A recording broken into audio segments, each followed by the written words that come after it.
Hands up if you agree with this statement. One of the hardest things is to actually get started. And so I'm resharing my first episode of Good Enough Counsellors, all about why we can find it difficult to get going. It's all about self-belief. And if you're planning on starting something new in 2025, I hope this will inspire you, because that is what the Good Enough Counsellors podcast is all about. It's all about supporting you to reach your dreams.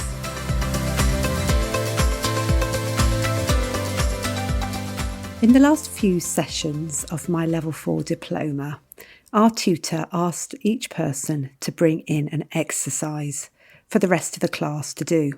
So we had a variety of stuff. I particularly remember having to do some artwork, for example. The thing I chose to do was very mean, and it wasn't a very popular exercise. So what I did was I brought in this exercise called King for a Day. And what the person had to do, each person had to take it in turns.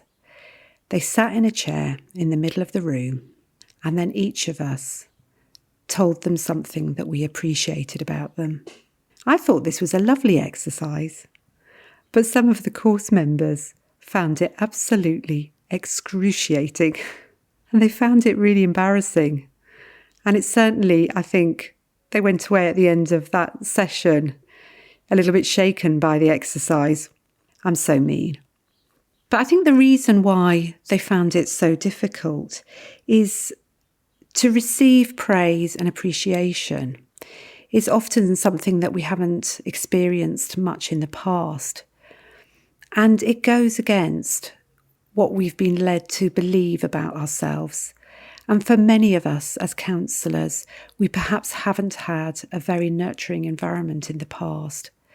And our core belief about ourselves is that we're not good enough, we're not very good, and we're certainly undeserving of such praise and appreciation that people were giving.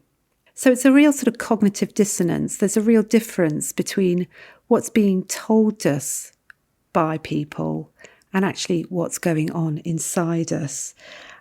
And also, not only have we been conditioned to believe negative stuff about ourselves because we've never had particularly positive feedback, or we've been told that we're a failure, we might have had critical parents, for example, but we internalise that and we start telling ourselves those things as well. And so we don't actually need anybody any longer to tell us that we're rubbish, because we make a perfectly good job of telling ourselves we're rubbish anyway. So it's really difficult when someone then gives you positive feedback, because you're just not used to getting it. But what I'd like to talk about today is the fact that you are absolutely unique. No one else is you. No one else has had your family experiences. No one else has been in your particular position in the family, for example, an older or younger sibling or an only child. No one's actually had your life. No one has got your experiences, your life, your family. And so you're unique, and you bring a unique perspective to the world. And no one else is you. That is your superpower. And it's difficult sometimes because a lot of our experiences haven't been easy, and we can easily get caught up in wishing that we hadn't had those experiences. And I really don't want to undermine anybody at this point who've been through very difficult, traumatic experiences. And if that's you and you're still working through them, I want to say that I want you to take what you can out of this and only take what suits you. But certainly for me, what I found is some of the things that I thought were really difficult, perhaps about my early childhood and then later on in life, in fact have turned out to be really beneficial to me in different ways than I'd ever imagined. And I can look back now and I can think, I am the person I am because of those experiences. And they have made me into a particular type of person. And I think the real sort of changing point for me was to realise that actually I like me. I like the way I am. And I wouldn't be me if I hadn't had those experiences. And actually that was a real groundbreaking moment for me when I realised that. And it made me actually more grateful than I'd ever thought I would be to my family, for example. Because I sort of thought, if I hadn't been through those things, I wouldn't be the person that I am now. And I like me. So sometimes things that you may see as disadvantages can actually really be of benefit both to you and to your clients if you're a counsellor. And I think it's particularly true for counsellors that some of those things that have been really difficult to deal with are actually really beneficial for our clients, because it does give us a depth of empathy and understanding. It was actually a real beautiful thing to do, to provide people in the depths of their despair with that metaphorical hand to hold, so they know they're not alone. Because, that helped me at difficult times. And there were times in my life where I really could have done with that as well. And to be a witness to people, to be alongside people and to truly hear what that experience was like for them. And to give them that sense of human connection, to let them know they're not alone. That for me is such an enormous privilege. And I wouldn't be able to do that if I hadn't been through those experiences. And so if you've been through difficult experiences, this can be a gift for your clients, even if it's terribly difficult for you to deal with. So, just to think about a few examples of how that might apply to counselling. So I think a particularly good example is for those of you who are neurodiverse.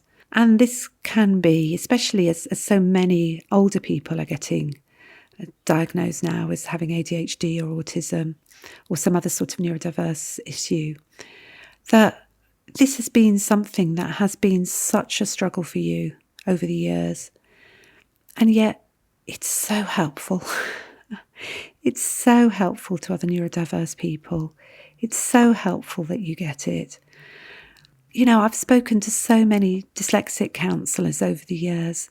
I love working with dyslexic counsellors because they bring such a different way of looking at things.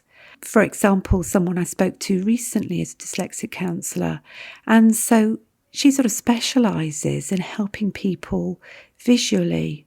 Because a lot of dyslexic people, because they struggle to read words, they sort of find other ways. Their brains have other ways of processing, and they can really help people to see things in a different way.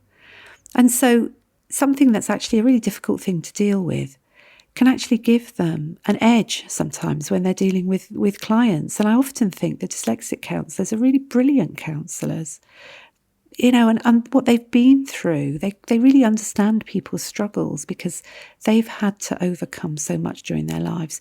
So that's just one little example of how a difficult experience can be used in your therapy. And not necessarily to tell people that you're dyslexic. It's just something that you use without even realising that you're doing it. So I want to move on now to think a little bit more about that sense of cognitive dissonance, that difficulty that we have between what perhaps we are and what we believe ourselves to be. I'd like to share a quote from Marianne Williamson, who says, "Our deepest fear is not that we are inadequate, but that we are powerful beyond measure." So for many of us, we're aware that we do have deep-seated fears, and we have deep-seated fears of rejection. And that plays into what Marianne is saying here. We find it so much easier to believe that we're not really worth very much. Because if we believe that we're not worth very much, we can use that as a reason not to explore the limits of our potential. Because it's scary. It really moves us out of our comfort zone to start trying to see how much we can expand. And we are so frightened of being found out. Because what if we were powerful beyond measure?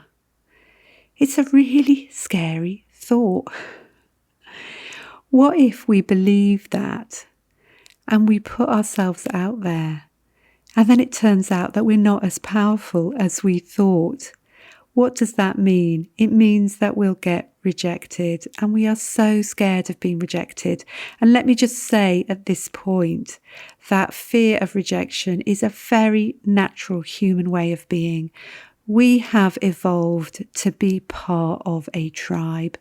If we didn't have our tribe, we would die. That take it back to the savannah, we needed to work together. And so the fear of rejection is really baked in at a very deep survival mode level. So, it's understandable that we would be fearful of being rejected. But what does that do? It holds us back and it stops us from living up to what we could do. And the fact is that there are no limits to our potential. We're intelligent human beings and we can learn and we can try new things. We've obviously got natural talents, and it's really good to utilise our talents and to build on those. But also we can learn other things as well. And I think when we're frightened of moving out of our comfort zone, when we're frightened of living up to the power that is actually there within us, we're actually shortchanging ourselves. We're not having the fun that comes with trying things out. And I've had very, very many years, most of my life, I've spent believing that I'm not good enough. And that's beginning to change now. And I find it, frankly, quite extraordinary that people say things to me like, "You're amazing." And I think, no, I'm not. I'm just me. But I am learning to use some of the talents that I've got. And I am being more willing to actually go out there and actually have a go. And I'll talk more in another episode about dealing with criticism when you're on a bit of a bigger stage. But, it's such tremendous fun to do the things that I'm doing.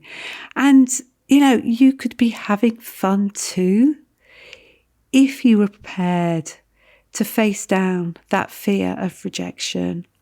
And it's not only shortchanging you, it's also shortchanging your potential clients, because they need you in your fullness.